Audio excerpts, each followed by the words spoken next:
موضوع الدرس في إثبات الرسالة للأنبياء والرسل عليهم الصلاة والتسليم، سورة الحديد، تفسير ابن كثير۔ الحمد لله رب العالمين، والصلاة والسلام على أشرف الأنبياء وسيد المرسلين سيدنا محمد وعلى آله وأصحابه أجمعين۔ اللهم صل على سيدنا محمد وعلى آل سيدنا محمد كما صليت على إبراهيم وعلى آل إبراهيم في العالمين إنك حميد مجيد۔ أعوذ بالله من الشيطان الرجيم، بسم الله الرحمن الرحيم۔ وَلَقَدْ أَرْسَلْنَا نُوحًا وَإِبْرَاهِيمَ وَجَعَلْنَا فِي ذُرِّيَّتِهِمَا النُّبُوَّةَ وَالْكِتَابَ فَمِنْهُمْ مُهْتَدٍ وَكَثِيرٌ مِّنْهُمْ فَاسِقُونَ۔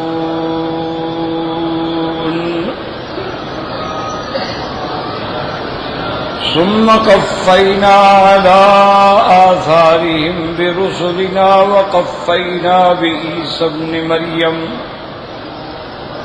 وآتيناه الإنجيل وجعلنا في قلوب الذين اتبعوه رأفة ورهبانية ابتدعوها ما كتبناها عليهم إلا ابتغاء رضوان الله فما رعوها حق رعايتها فآتينا الذين آمنوا منهم أجرهم وكثير منهم فاسقون۔ اللہ تبارک و تعالی نے کلام مقدس کی ان آیات مبارکہ میں ارشاد فرمایا ہے کہ وَلَقَدْ أَرْسَلْنَا، تحقیق ہم نے بھیجا، نوح علیہ السلام، ابراہیم علیہ السلام، وَجَعَلْنَا فِي ذُرِّيَّتِهِمَا، اور ہم نے ان کی اولاد میں رکھ دی نبوت بھی اور کتاب بھی۔ فَمِنْهُمْ مُهْتَدٍ، ان میں سے بعض جو ہیں وہ ہدایت یافتہ تھے، وَكَثِيرٌ مِّنْهُمْ فَاسِقُونَ، اور ان کی اکثریت جو ہے وہ حد سے نکلنے والے تھے۔ ثُمَّ قَفَّيْنَا عَلَىٰ آثَارِهِمْ، پھر ان کے نقش قدم پر ان کے بعد ہم نے اور پیغمبر بھیجے، اور ان کے بعد پھر ہم نے عیسیٰ ابن مریم بھیجا، وَآتَيْنَاهُ الْإِنْجِيلَ، اور ہم نے اس کو کتاب انجیل عطا فرمائی، وَجَعَلْنَا فِي قُلُوبِ الَّذِينَ اتَّبَعُوهُ، اور ہم نے جو عیسیٰ علیہ السلام کے پیروکار تھے ان کے دلوں میں محبت اور رافت رکھی، وَرَهْبَانِيَّةً، اور رہبانیت جو تھی ابتدعوها، انہوں نے خود اس کو پیدا کیا، ما كتبناها علیہم، ہم نے ان پہ نہیں لکھا، الا ابتغاء رضوان اللہ، مگر حاصل کرنا اللہ کی رضا کا، فما رعوها حق رعایتها، پھر انہوں نے اس کا صحیح حق ادا نہ کیا جو حق تھا، فآتینا الذین آمنوا منہم اجرہم، ان میں جو ایمان لائے ان کو ہم نے ان کا بدلہ اور ثواب دیا، لیکن ان کی اکثریت جو تھی وہ بھی کافر تھی اور کفر کرنے والے تھے۔ تو اب یہ سمجھیں کہ ان آیات میں اللہ نے ارشاد فرمایا ہے کہ ہم نے بھیجا نوح علیہ السلام اور ابراہیم علیہ السلام، اور پھر ہم نے ان کی اولادوں میں، یعنی نوح علیہ السلام اور ابراہیم علیہ السلام کی اولادوں میں نبوت اور کتاب جو تھی وہ رکھ دی۔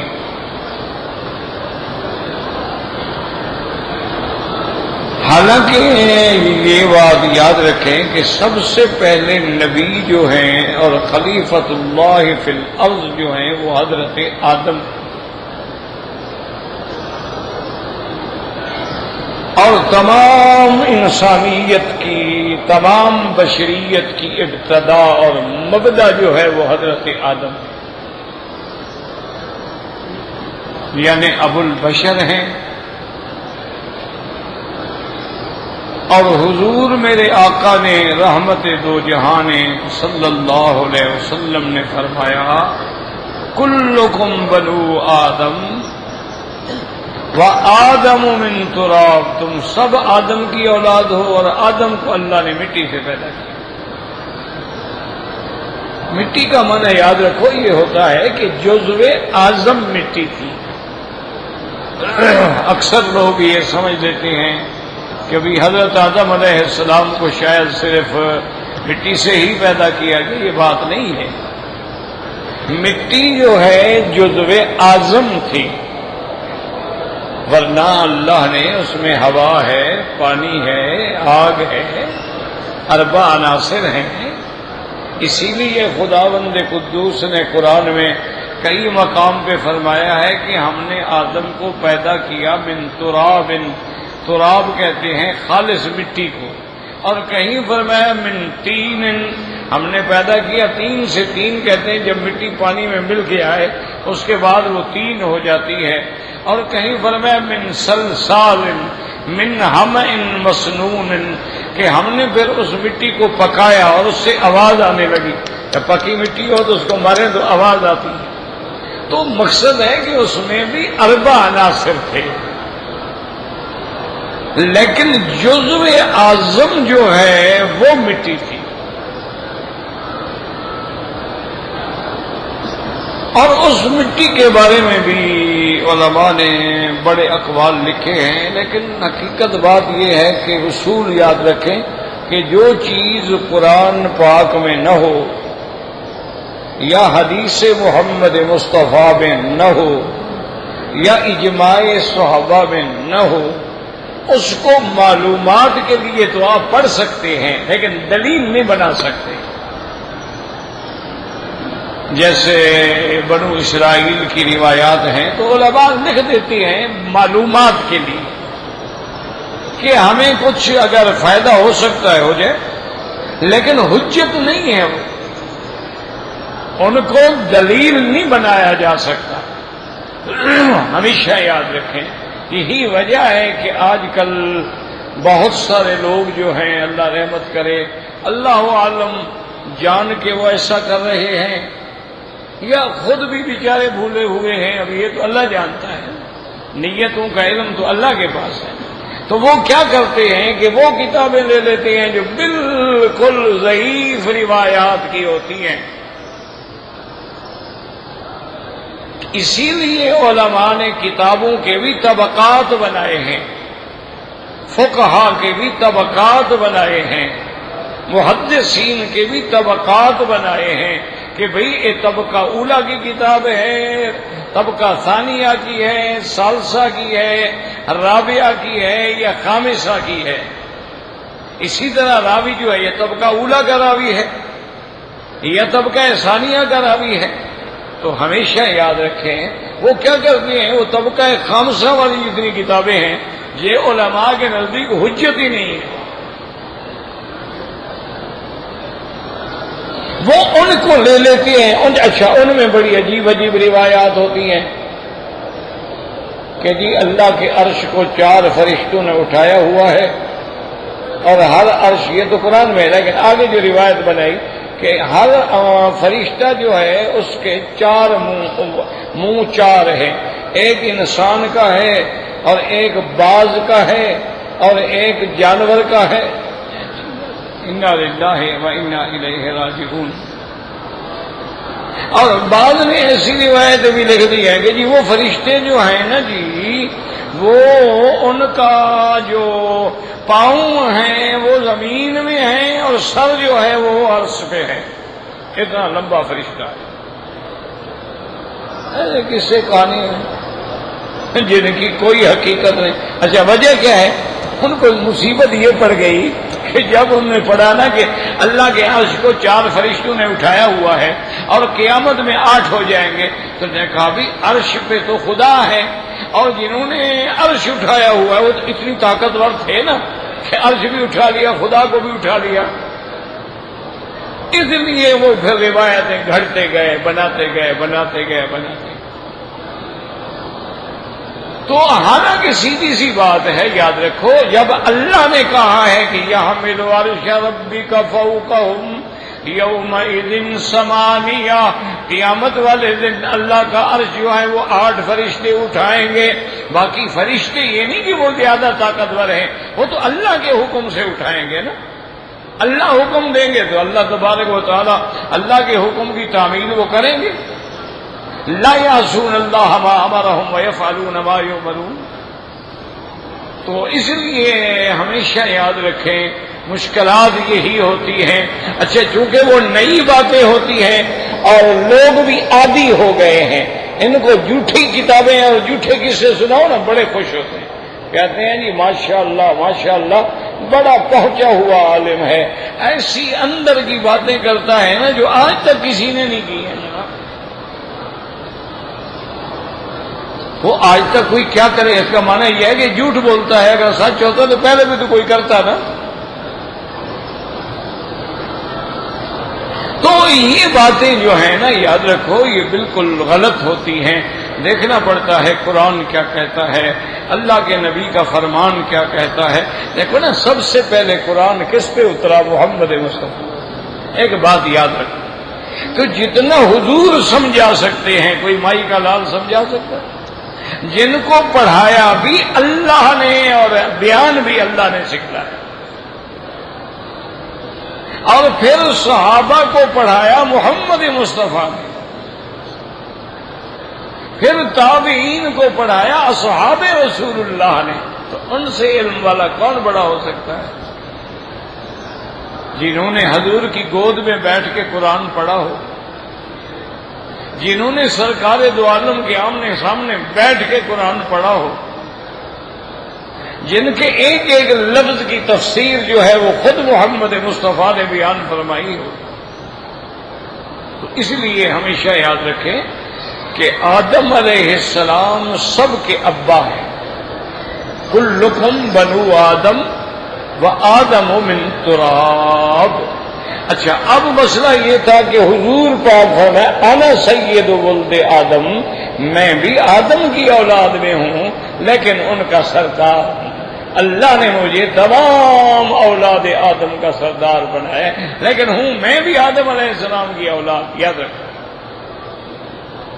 اچھا اب آدم علیہ السلام کے بعد بھی نبی آئے ہیں، آدم علیہ السلام سے لے کر سیدنا نوح علیہ السلام تک جو ہے 10 صدیاں ہیں، یعنی 1000 سال، صدی ہوتی ہے 100 سال کی، تو حضرت آدم سے لے کر نوح علیہ السلام تک 10 صدیاں گزر گئی۔ لیکن قرآن نے سب سے پہلے نوح علیہ السلام کا ذکر کیا ہے، تو یاد رکھو کہ نبی تو پہلے گزرے ہیں لیکن رسول کوئی نہیں گزرا، بات سمجھ، یعنی حضرت نوح علیہ السلام سے پہلے نبی تو ہیں، خود آدم علیہ السلام نبی ہیں، شیس علیہ السلام نبی ہیں، لیکن اول رسول سب سے پہلا رسول جو ہے وہ حضرت نوح علیہ السلام، ان سے پہلے اللہ نے کوئی رسول نہیں دیا، اور سب سے آخری رسول جو ہیں وہ حضرت محمد مصطفیٰ صلی اللہ علیہ وآلہ آلہ واصحابہ وسلم۔ اب جناب یاد رکھیں کہ حضرت نوح علیہ السلام کی اولاد میں جب طوفان نوح آیا، جب اللہ کا عذاب آیا، آسمانوں سے پانی برسا، زمین میں پانی اگلا، طوفان آ گیا، سب کچھ غرق ہو گیا، سب کو اللہ نے غرق کر دیا۔ صرف نوح علیہ السلام اور ان کے ساتھ جو لوگ کشتی میں سوار تھے صرف وہ بچ گئے، اور حضرت نوح علیہ السلام کے ساتھ تقریباً اس دور میں جو ساتھ سوار تھے وہ 80 آدمی تھے، مرد بھی عورتیں بھی، اور ایک بیٹا حضرت نوح علیہ السلام کا جو کافر تھا، جو منکر تھا، وہ غرق ہو گیا، وہ کشتی میں سواری نہیں کی۔ نوح علیہ السلام نے اس کو بہت پکارا لیکن اس نے انکار کر دیا۔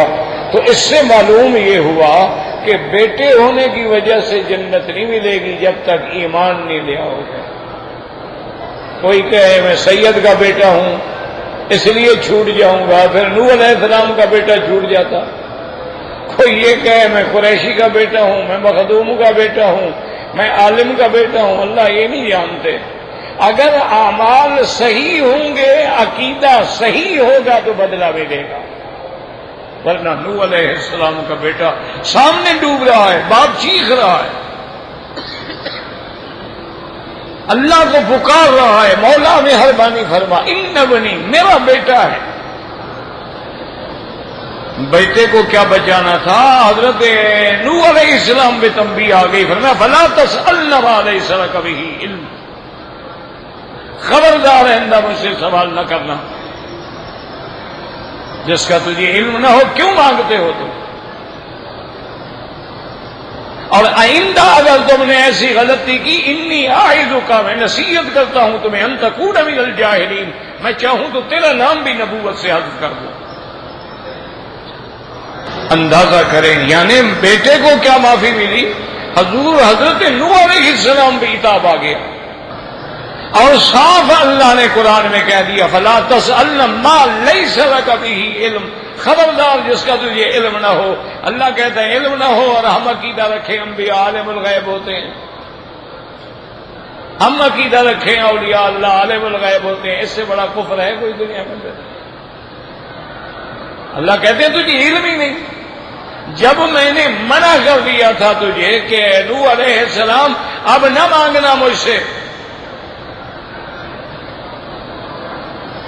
جن نے ایمان لانا تھا وہ ایمان لا چکے ہیں، اب کوئی ایمان نہیں لے آئے گا، تم نے کیوں مانگا پھر؟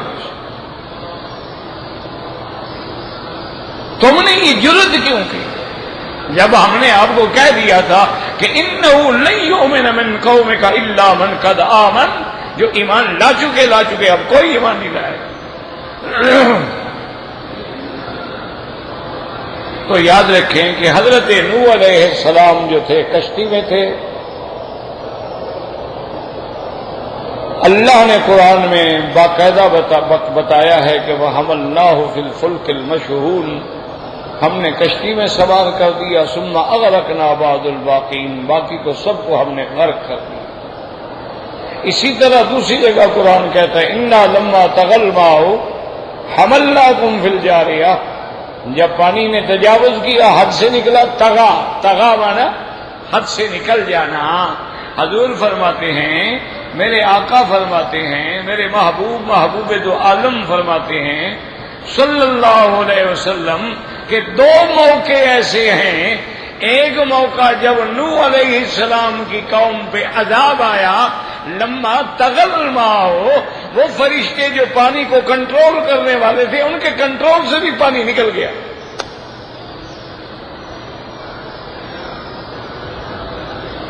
ورنہ اللہ نے آج تک کوئی بارش نہیں اتری، ما انزل اللہ من قطرۃ من ماء فلا ہواء الا بکیل معلوم وبدن معلوم، کوئی پانی نہیں اترتا مگر اللہ کو پتا ہے کتنے قطرے اترنے ہیں، اور کوئی ہوا نہیں چلتی مگر اللہ کو پتا ہے کہ کتنی مقدار میں چلنی ہے۔ لیکن حضور نے فرمایا دو موقع ایسے ہیں کہ جب اب نوح علیہ السلام کی قوم پہ طوفان آیا، لما تغل ماء، تو پانی حد سے نکل گیا، فرشتوں کے قابو میں بھی نہ رہا۔ اور اسی طرح جب قوم عاد پہ عذاب آیا، اما عاد فاہلکوا بالطاغیہ، اللہ نے ان پر بھی عذاب بھیجا ہوا کا، اور وہ ہوا بھی فرشتوں کے کنٹرول سے گویا نکل گئی۔ اب نوح علیہ السلام کی کشتی جو ہے، یاد رکھو، وہ جبل جودی پہ پہنچی ہے، یہی قرآن ہے، اللہ کا قرآن، اسی پہ باقاعدہ اس نے نام لیا کہ ہم نے حضرت نوح علیہ السلام کی کشتی جو تھی، قیل یا ماء، اللہ نے حکم عقلی، اللہ نے حکم دیا کہ یا قیل یا ابلعی ماء، کی اب زمین پی جاؤ اپنا پانی، ویا سماء اقلعی وغیض الماء وقضی الامر واستوت علی الجود، اور کشتی جو تھی وہ جودی پہ آ گئی۔ یہ جو لوگوں نے بنایا ہے کتابوں میں، تاریخوں میں، کہ جودی سے مراد ہندوستان کا ہمالیہ پہاڑ ہے، یہ بالکل جھوٹ ہے، من گھڑت روایات۔ جودی جو ہے، یاد رکھو، یہ عراق میں پہاڑ ہے، عراق اور شام کی سرحد پہ، اور وہ پہاڑ معلوم ہے عرب کو۔ اور حضور نے فرمایا کہ میری امت کے لوگوں نے بھی نوح کی کشتی کی وہ تختیاں اور لکڑیاں دیکھی ہیں، یعنی وہ پڑی رہی نا وہاں، اللہ نے ان کو عبرت بنا دیا نا، اس کشتی کو یادگار بنا دیا۔ تو بہرحال اب جناب پھر حضرت نوح علیہ السلام کی اولاد میں 3 لڑکے تھے، حام، سام، یافس۔ ایک تو کنعان تو مر گیا نا، وہ تو غرق ہو گیا، تو باقی جو لڑکے بچے ہوتی ہیں حام، سام، یافس۔ اب ان 3 میں سے اللہ نے ساری دنیا میں جو مخلوق ہے وہ پیدا کی، یاد رکھیں۔ یہ عرب علاقے جو ہیں یہ سام کی اولاد ہیں، اور آپ جو ہیں حام کی اولاد ہیں، اور افریقن ممالک جتنے ہیں یہ یافس کی اولاد ہیں۔ تو اللہ نے ان 3 میں سے سب کو پیدا کیا۔ تو اب ذریت نوح علیہ السلام چلے۔ اب ابعد جو ہے ہمارا پہلا باپ جو ہے وہ حضرت آدم ہو گئے، اور الابد ثانی جو ہے وہ حضرت نوح علیہ السلام۔ پھر حضرت نوح علیہ السلام کی ذریت میں پھر ایک زمانہ آیا کہ جب حضرت ابراہیم آئے۔ حضرت ابراہیم علیہ السلام کو بھی اللہ نے یہ شرف دیا کہ آپ کی ذریت میں اللہ نے نبوت رکھ دی، کہ یعنی آپ دیکھیں کہ ابراہیم علیہ السلام جو ہے، میرے پاک مدنی نے رحمت دو عالم نے اتنی پیاری بات فرمائی، فرمایا الکریم ابن الکریم ابن الکریم ابن الکریم۔ تو لوگ نہیں سمجھے، تو انہوں نے کہا حضور کیا مراد ہے؟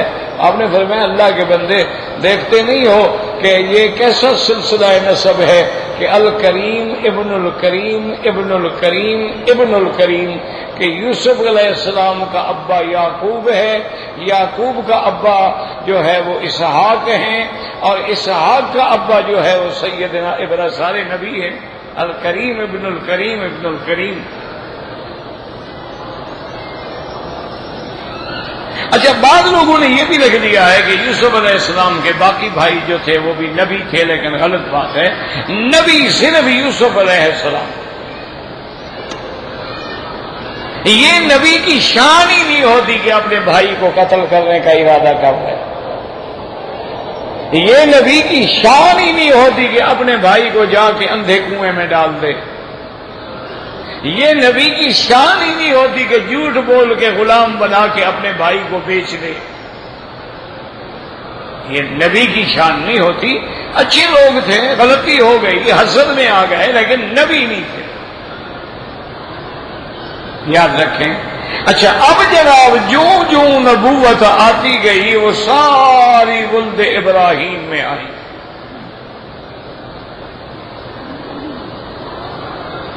اللہ بدلہ تو دیتے ہیں نا،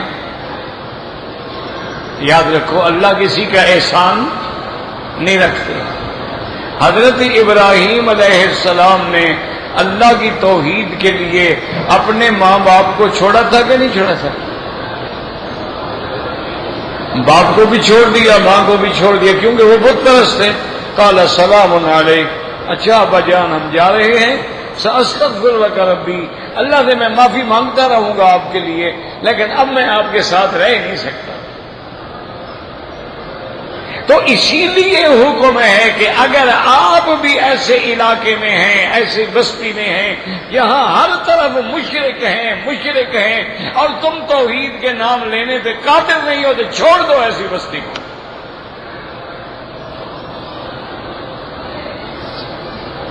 اور اسی طرح حدیث میں ہے کہ کسی کافر ملک میں رہنے کی کوشش نہ کرو،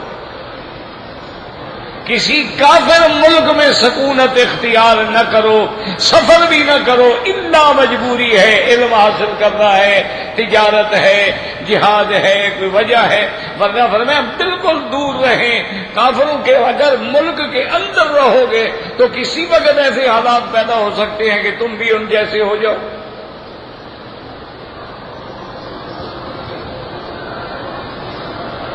اب اللہ کے پیغمبر نے، حضرت ابراہیم نے ابا بھی چھوڑ دیا، اماں بھی چھوڑ دی۔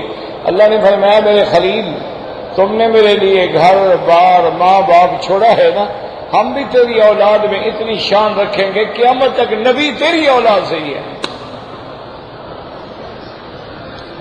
ہم نے بھی اب تمہیں ابو الانبیاء بنا دیا، تم نے ایک باپ چھوڑا، ہم نے نبیوں کا تجھے باپ بنا دیا۔ اور توحید کے لیے مرو، دیکھو اللہ شان دیتا ہے کہ نہیں دیتا؟ تم تو حلووں پہ مر رہے ہو نا، تمہیں تو چوری کھانی ہے نا مجنوں والی، خون دینے والے عاشق تو کم ہوتے ہیں۔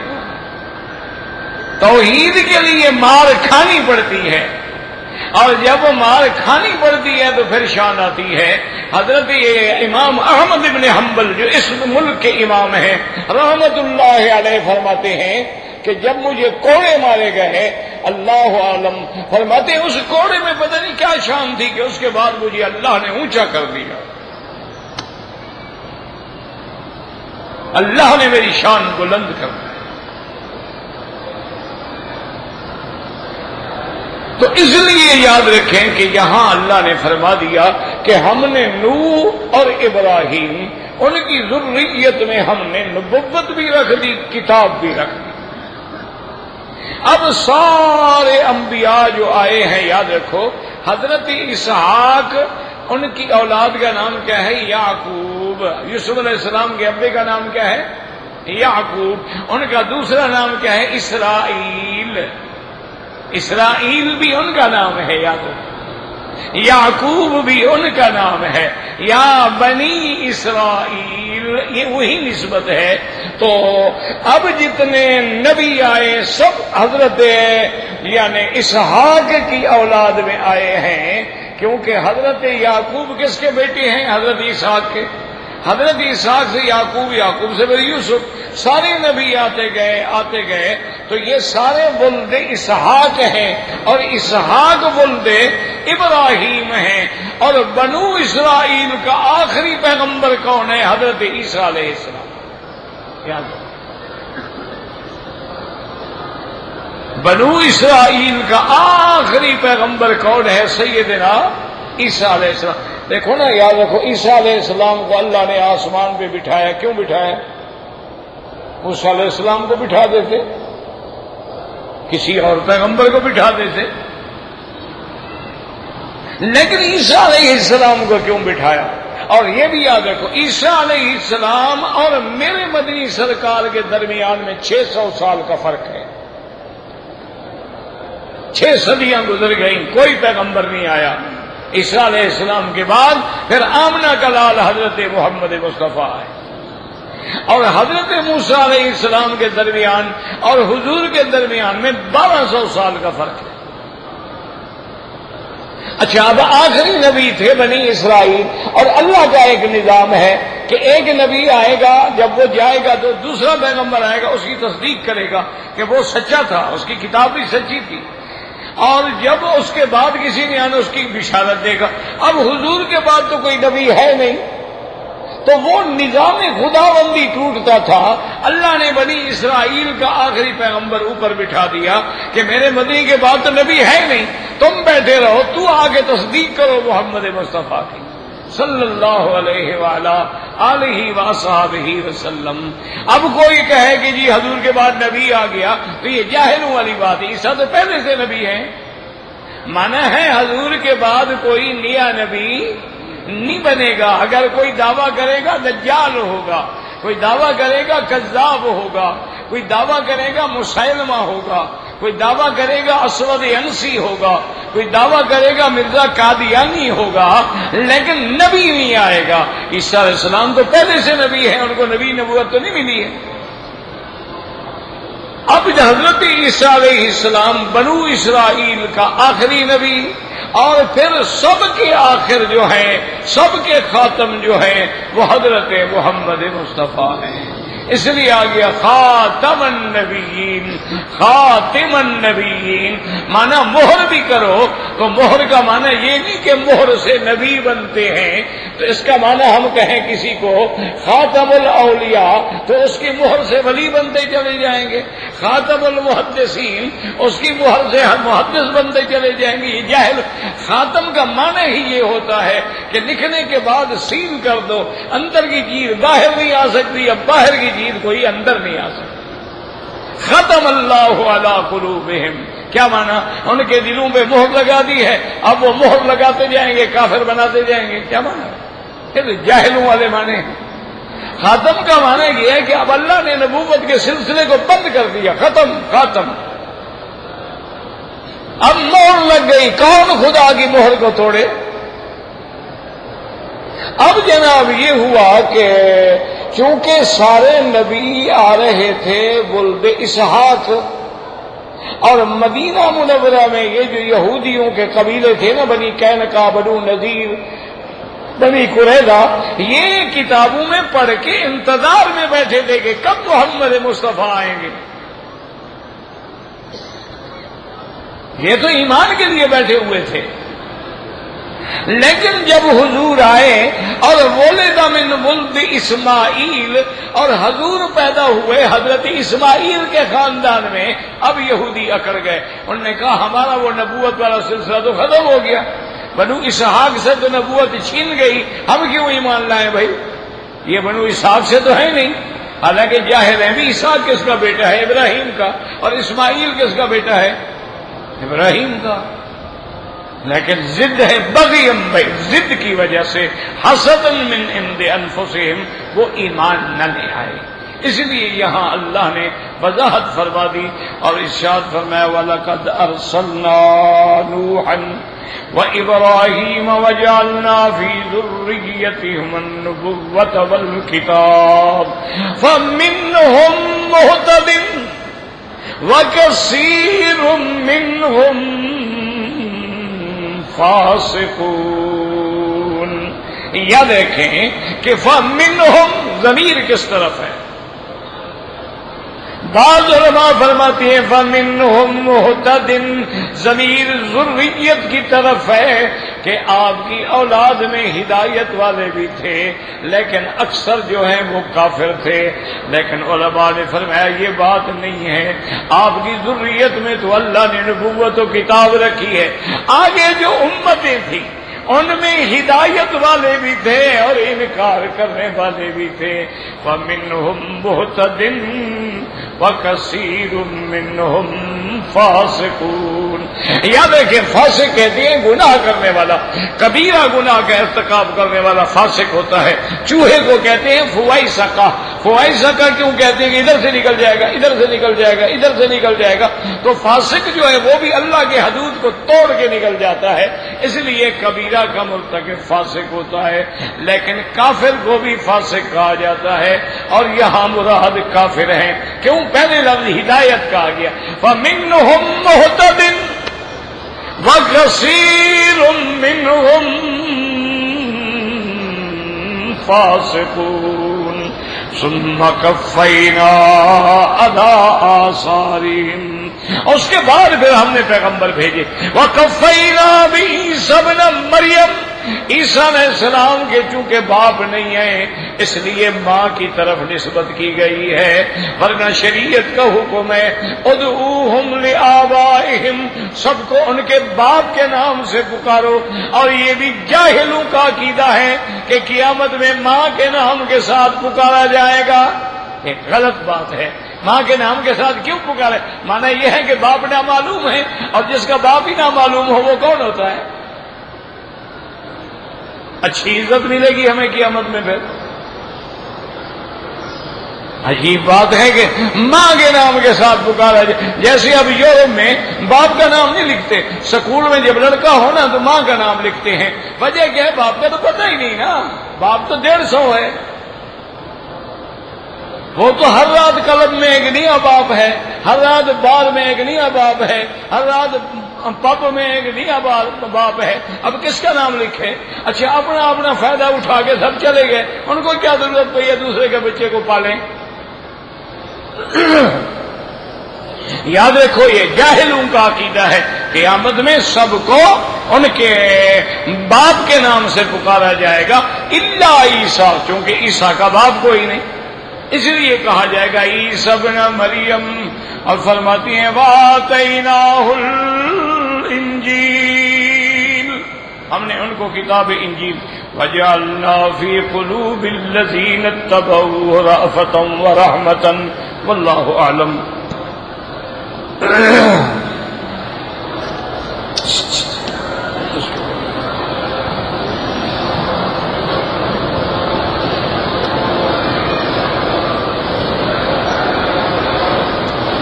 میری والدہ نے اپنی جائیداد تقسیم کی، اس کے بعد مجھے وصیت کی کہ جو زیور ہے وہ رقم ہے مسجد کے لیے دے دینا۔ بہرحال اب بھائی کہتے ہیں کہ وہ مسجد پہلے کے لیے وقف رقم بھی تقسیم کروائیں، پتہ نہیں میں نہیں سمجھا۔ بہرحال اپنی والدہ کی وصیت پہ عمل کرو، ایک موٹی بات ہے۔ اگر آپ کی والدہ نے وصیت کی ہے، جائیداد بھی اس نے تقسیم کر دی، لیکن وہ اپنے زیور وغیرہ اس نے مسجد کے لیے دیے ہیں، دے دے۔ جو بھائی نہیں مانتے پھر خدا کو جواب دیں گے۔ نمازی کے آگے نہ گزریں، یہاں ہو مدینہ منورہ ہو، مجبوری ہو سجدے کی جگہ سے دور گزریں۔ طواف کرتے ہوئے سینہ کعبے کی طرف نہ ہو، نہ پشت کعبے کی طرف ہو، ایسے چلیں اور نظر نیچے رکھیں۔ اگر کہیں دھکا لگے اور سینہ ہو جائے 2 قدم ہٹ کے پیچھے، پھر طواف شروع کر دیں۔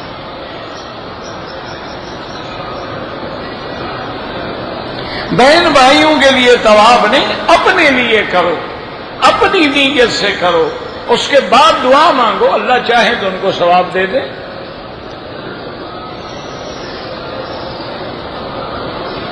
اگر ہماری 40 نمازیں مدینہ منورہ میں پوری نہ ہوں، یاد رکھو 40 نمازیں پڑھنا نہ فرض ہے، نہ واجب ہے، نہ سنت مؤکدہ ہے۔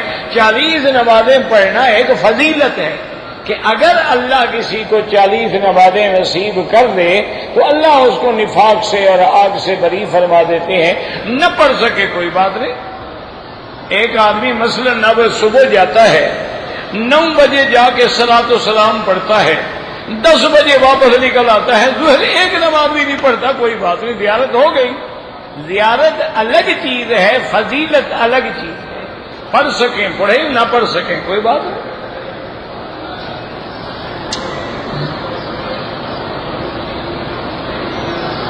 اگر ایک آدمی سجدے میں سر رکھنے کے بعد پاؤں اٹھا لیتا ہے یا دونوں پاؤں اٹھا لیتا ہے تو امام ابو حنیفہ رحمۃ اللہ علیہ کے نزدیک تو نماز ہی فاسد ہو جاتی ہے۔ باقی ائمہ کے نزدیک نماز ہو جائے گی، لیکن ایک امام تو مخالف ہے نا، کہ وہ کہتے ہیں حدیث میں ہے کہ انسان یسجد علی 7 اعضاء، 7 اعضاء پہ آدمی سجدہ کرتا ہے۔ جب ایک اعضاء اٹھا لیا تو سجدہ نہ ہوا، جب سجدہ نہ ہوا تو نماز نہ ہوئی۔ یہ تو کھیلتے رہتے ہیں، نہیں پیچھے اٹھاتے رہتے ہیں۔ اچھا ویسے بڑے آرام سے بیٹھے ہوں گے، نماز میں کھڑے ہوں تو ان کو خارش شروع ہو جاتی ہے۔ اب اس کا کیا علاج ہے؟ علاج دعا ہے، دعا تو ہم کرتے رہتے ہیں گندی زبان سے، جیسی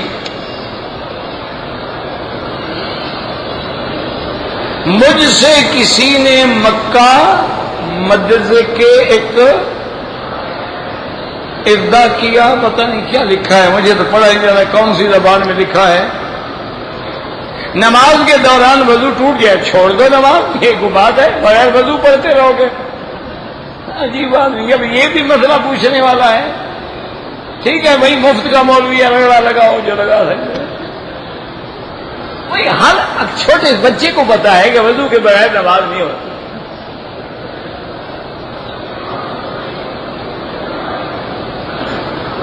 اگر کوئی آدمی بیمار ہے اور اس کے منی کے قطرے نکلتے رہتے ہیں، بیماری میں منی شنی نہیں نکلتی ہوتی، یاد رکھو، ایک ہے منی، ایک ہے مزی، ایک ہے ودی، تین چیزیں ہوتی ہیں۔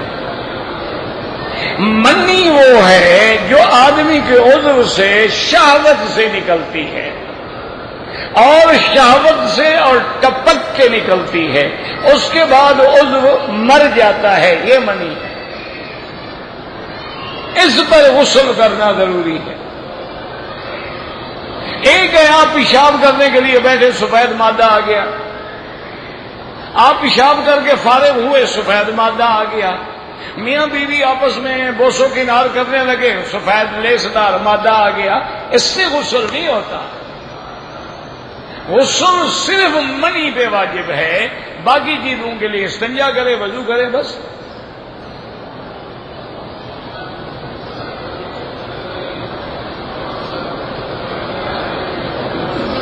ہم میقات پہ آ رہے تھے، عورت کو ایام حیض آ گئے، اس نے نیت نہیں کی، یہ بڑی بے وقوفی کی۔ حیض میں بھی نیت کرنا جائز ہے، اگر مسئلہ پوچھتے اس عمرے سے بھی محروم نہ ہوتے۔ اب بہرحال آ گئے، اب حل یہ ہے کہ فوراً مدینہ منورہ چلے جاؤ، وہاں سے احرام باندھ کے آ جائے تاکہ اس کا میقات کا عمرہ ہو جائے۔ اگر یہاں عمرہ کرو گے تو دم دینی پڑے گی۔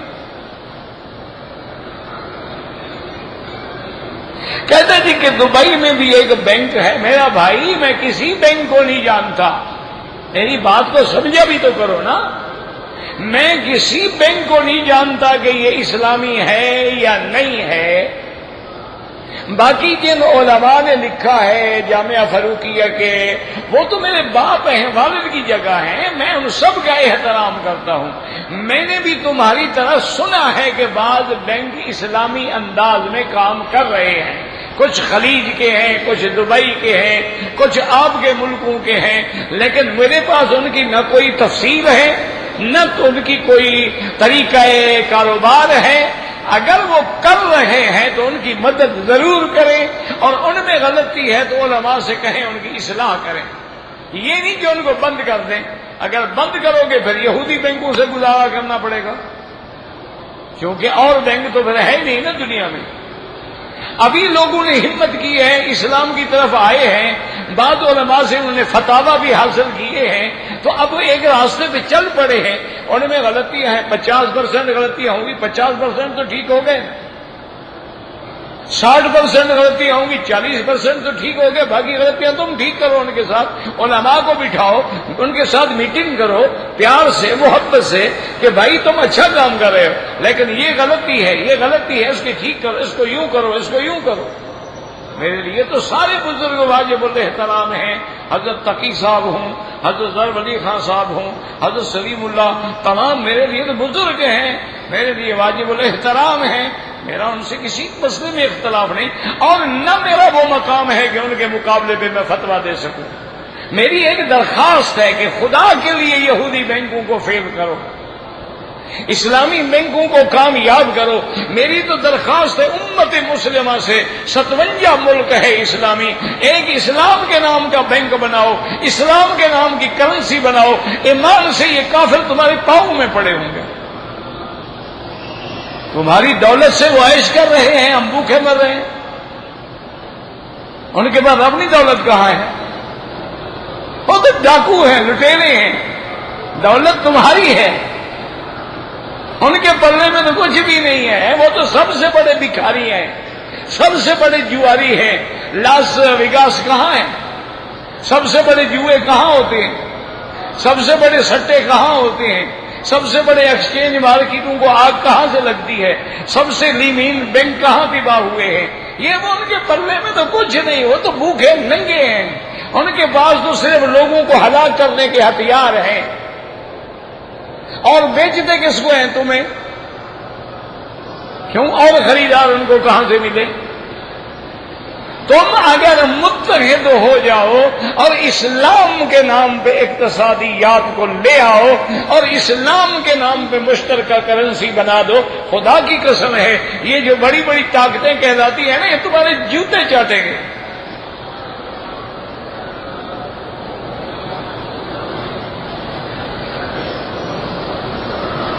کہتے جی کہ طواف میں نے آخری استلام نہیں کیا، کچھ نہیں ہوتا اللہ کے بندے، استلام اس مستحب شے نہیں کیا، کیا ہو گیا؟ کچھ بھی نہیں ہے۔ یہ کھڑے ہوتے ہیں وہاں اللہ اکبر اللہ اکبر اللہ اکبر، 10 آدمی ٹکرا رہے ہیں، وہ کھڑا ہے، تو حجر اسود کو کہہ رہے ہو کہ میں فلانا ہوں، خیال رکھنا میرا۔ حکم ہے ہمیں اللہ اکبر السلام علیکم جاؤ، ہم تو حکم کی تعمیل کر رہے ہیں، ہمیں حجر اسود سے کیا ہے؟ تیرے بوسے کو ہم دیتے ہیں بوسہ حجر اسود پر، وگرنہ ہم مسلمانوں کا کیا رکھا ہے پتھر میں؟ ہم تو محمد مدنی کے بوسے کو بوسہ دے رہے ہیں نا۔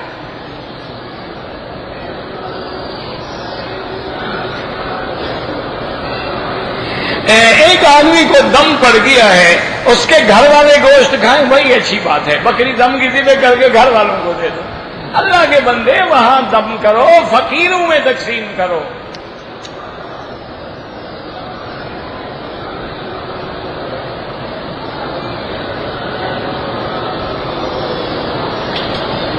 پتہ نہیں مدینے سے احرام باندھا، لیکن کوئی امر واقع ہوا دم پر، کیا امر واقع ہوا؟ تو میں کیا خواب دیکھوں؟ حضرت علی اور حضرت معاویہ کے درمیان میں جنگ ہوئی تھی، بالکل ہوئی تھی۔ ان میں حق پہ کون تھا؟ حق پہ حضرت علی تھے، حضرت معاویہ کی اجتہادی خطا تھی، اور اجتہادی خطا معاف ہوتی ہے۔ دیکھو نا، حضرت ہارون اور حضرت موسیٰ علیہ السلام میں جنگ ہوئی، ناراضگی ہوئی، داڑھی پکڑ لی بھائی کی، نبی کی داڑھی پکڑ لی، تو کس پہ الزام لگاؤ گے؟ وہ دونوں نبی ہیں، وہ بھی دونوں جو ہیں وہ داماد محمد مصطفیٰ ہے، اور حضرت معاویہ جو ہیں وہ حضور کی بیوی کا بھائی ہے، سالہ ہے، اور کاتب الوحی ہے، وہ تو دونوں حضور کے عزیز ہیں۔ دشمن نے لڑا دیا، باپ بیٹا بھی لڑ جاتے ہیں۔ حق حضرت علی کے ساتھ تھا، یہ اہل سنت والجماعت کا عقیدہ ہے کہ حق حضرت علی کے ساتھ تھا۔ حضرت معاویہ سے غلطی ہوئی اور اجتہادی خطا ہوئی، اور خطا اجتہادی جو ہے، المجتہد جو ہوتا ہے یخطئ و یصیب، اس سے غلطی بھی ہوتی ہے اور ثواب بھی ہوتا ہے، اگر غلطی بھی ہو جائے اس کو بھی اجر ملتا ہے۔ لیکن یاد رکھو، لڑائی کے بعد بھی وہ دونوں بھائی تھے۔ جب حضرت علی اور حضرت معاویہ رضی اللہ عنہما کی جنگ ہو رہی تھی، روم کے بادشاہ کو اطلاعات ملی، وہ پہلے بھی مار کھائے ہوئے تھے، تو ان کو موقع ملا، انہوں نے کہا کہ بھی حضرت علی اور حضرت معاویہ لڑ رہے ہیں، ان کا، اور حضرت علی مدینہ چھوڑ کے کوفے کو ہیڈ کوارٹر بنا بیٹھے ہیں، ہمیں بڑا اچھا موقع ہے، ان کو لڑنے دو، ہم مدینے پہ پیچھے سے جا کے حملہ کر کے مدینے پہ قبضہ کرنا۔ تو بادشاہ نے تیاری شروع کر دی۔ حضرت معاویہ رضی اللہ تعالیٰ عنہ کو پتہ چلا کہ بادشاہ روم جو ہے وہ مکہ مدینہ پہ چڑھائی کر رہا ہے، تو اس نے اس کو خط لکھا حضرت معاویہ نے، آج بھی وہ خط تاریخ میں شاہد ہے۔ پتہ ہے آپ نے کیا لکھا؟ آپ نے لکھا، یا کلب الروم، اے روم کے کتے، ہماری لڑائی سے فائدہ اٹھانا چاہتے ہو؟ جس دن تم نے مدینے کا رخ کیا، معاویہ علی کا سپاہی بن کے لڑے گا۔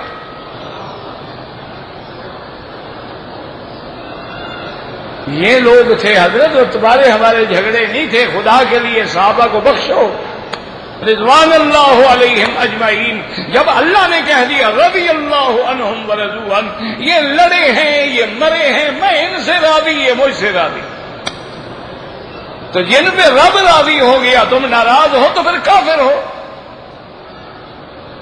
رب راضی ہو گیا تم ناراض ہو تو قرآن کا مخالف ہے، سیدھا کافر ہے۔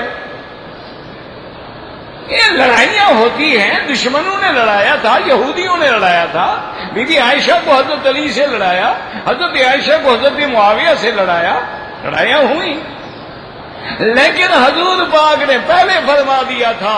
آپ نے حضرت حسن کو دیکھا، چھوٹے تھے، آپ نے فرمایا ان ابنی ھذا لسید، یہ میرا بیٹا جو ہے سردار بنے گا، لعل اللہ یصلح بہ بین فئتین عظیمتین من المسلمین، اللہ اس کے ذریعے دو مسلمان جماعتوں میں صلح کروائے گا۔ حضرت حسن نے صلح کروائی، حضرت معاویہ سے صلح ہو گئی، تو اللہ کے نبی کا فرمان سچا ہو گیا، اور نبی پاک نے بھی فرمایا لڑ تو رہے ہوں گے لیکن ہوں گے مسلمان۔ ان کے اسلام پہ اعتراض نہیں کیا حضور پاک نے۔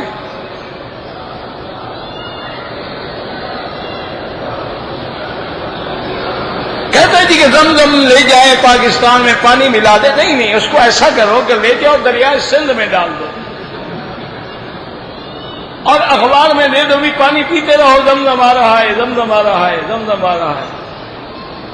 اللہ کے بندے لے جاؤ، تھوڑا تھوڑا دو، خالص دو، کیوں ملاوٹ؟ ہر بات میں ملاوٹ کے عادی ہو گئے، کھانے میں بھی ملاوٹ، حج میں بھی ملاوٹ، عمرے میں بھی ملاوٹ۔ تھوڑا ہے کہہ دو تھوڑا ہے، ایک ایک گھونٹ دے دو، بس مقصد ہے برکت ہے، پی لے۔ کہتے ہیں کہ مسجد کی تعمیر میں اگر کسی ہندو نے یا کسی عیسائی نے پیسے دے دیے، چندہ شامل کر دیا مسجد میں، کوئی بات نہیں، یہ کعبہ شریف کس نے بنایا؟ سارے پیسے کافروں کے تھے۔ حضور کے زمانے میں جب کعبہ بنا ہے تو ابو جہل اینڈ کمپنی کا پیسہ لگا ہوا ہے۔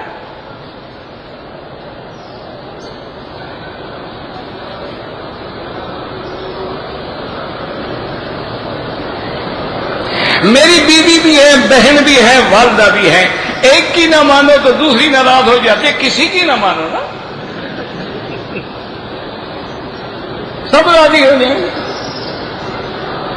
کسی کی بھی بات، تم ایک کو گھڑی دے دو اور ایک کو تم کہو کہ زمزم پہ گزارا کرو، ناراضگی تو ہوگی نا پھر۔ نہیں جناب، کسی کی نہ مانو، خاموش کہو عبادت کے لیے آئے ہو، چپ، اللہ اکبر، 2 دن میں ٹھیک ہو جائیں گے۔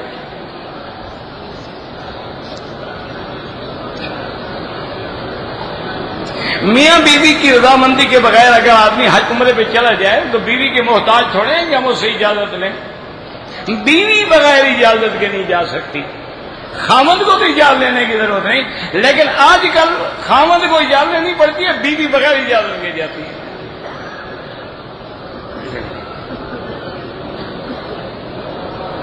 کہتے ہیں کہ میاں بیوی ایک دوسرے سے ناراض ہیں لیکن دونوں عمرے پہ آئے ہوئے، ناراض اچھے ہیں، عمرے پہ تو اکٹھے آئے ہوئے ہیں، ناراض کہاں ہیں پھر؟ خدا کے بندے دنیاوی ناراضگی نہ رکھو، 3 دن سے زیادہ ناراض رہو تو سرکار دو جہاں کے مخالفت ہے۔ حضور نے فرمایا فوراً جھگڑا ختم کرو۔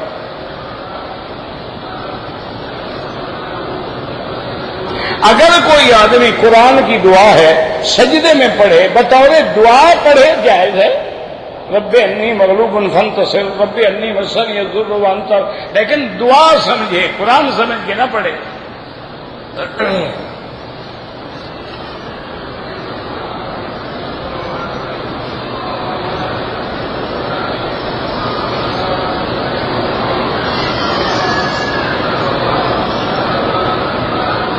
میں نے احرام خراب ہو گیا، دھلنے کے دے دیا، 20-25 منٹ کے لیے میں نے قمیض پہن لی، 2-4 ریال خیرات کر دو، کوئی حرج نہیں، کچھ بھی نہیں ہوتا۔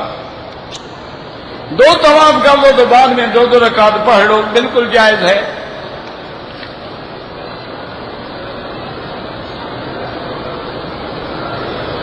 یہ تم نے سارا غلط، اللہم اجرنی فی مصیبتی واخلف لی، غلط لکھا ہے تم نے، کسی عالم سے لکھوا لو۔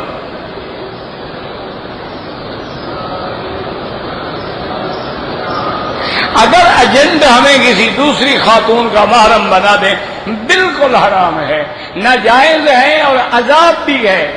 کبھی ایسا ہوتا ہے یہاں عورت آگے رشتہ داروں میں چلی گئی، اب ہے نہیں، تمہیں وہ نکلنے نہیں دیں گے کہ عورت لے آؤ، کہاں ہے؟ بالکل کسی کے محرم نہ بننا۔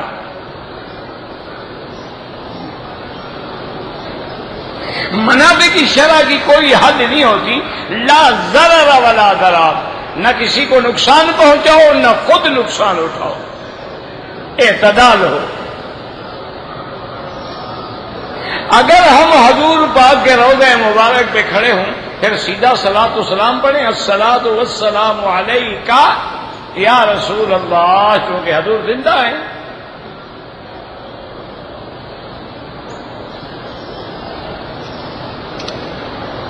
کہتے جی کہ حرم میں تو نیکی 1,00,000 کے برابر ہے، اور کہتے ہیں کہ دین کی تبلیغ پہ نکلو تو 49 کروڑ ہو جاتا ہے۔ تو یہ بھی آتا ہے نا کہ حج، جب تم حرم میں حج پہ جاتے ہو تو پیدل اگر کرو تو ایک نیکی 700 حرم کی نیکی کے برابر ہے، تو وہ کیسے زیادہ ہو گئی؟ یعنی تم اللہ زیادہ دے تو تم گھٹانا چاہتے ہو، تم نے کوئی وہاں اپنا کنٹرول فنگر لگایا ہوا ہے۔ واللہ یضاعف لمن یشاء، جتنا بڑھا دے ان کی مرضی۔ تو دین کی تبلیغ فرض ہے، طواف تو نفل ہے۔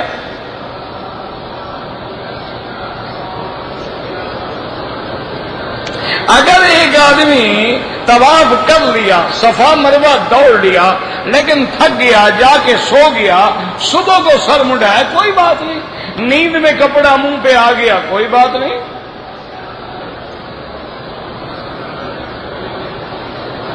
اگر ہم دوسرا عمرہ کرنا چاہیں مسجد عائشہ سے یا جعرانہ سے، اگر میاں بیوی طواف میں علیحدہ ہو جائیں کوئی بات نہیں۔ زندہ بہن بھائیوں کے لیے دعا کرو، پڑھا ہی نہیں جاتا۔ ایک آدمی کی شادی ہوئی 8 سال، خامد شادی کے 3 ماہ بعد سعودی عرب آ گیا، 2 سال تک فون پہ رابطہ رہا، پھر 6 سال ہو گئے وہ نہیں آیا۔ بہرحال اگر وہ زندہ ہیں تو نکاح باقی ہے، نہ آئے وہ گناہگار ہے، قیامت میں سزا بھگتے ہیں، لیکن نکاح نہیں ٹوٹے گا۔ اس سے طلاق حاصل کرو، عورت جا کے کورٹ میں کھلو کر دے۔